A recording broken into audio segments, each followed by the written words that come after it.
So going down to the engine here, throttle lever will be in reverse when you're sailing. That locks the sail drive so that your propeller can fold.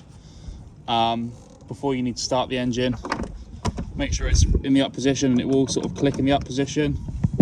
The panel itself, for those who aren't familiar with a Volvo panel, top left button turns on the panel itself. It will beep if you've left it on, if you leave the panel on without the engine on.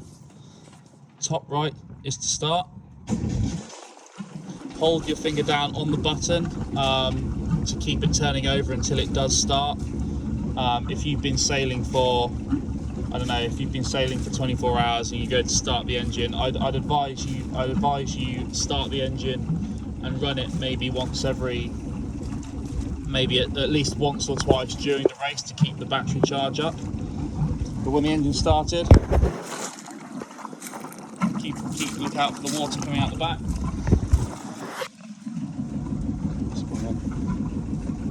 One knot forward is into gear, and that will start pulling the boat.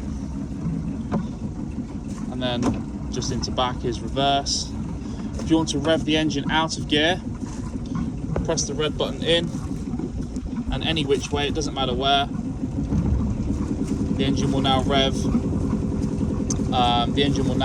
Out of gear, so the prop won't turn. If you're sailing along and you do that, the prop should stay folded.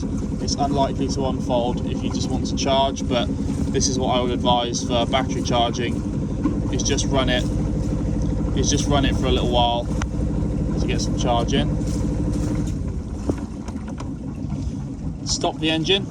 Bottom right, you need to hold the button in until it fully turns off, otherwise it will just fire back up again.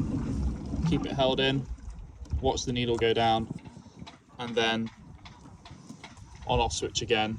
It will beep at you, but then you can then go back into reverse again to fold the prop.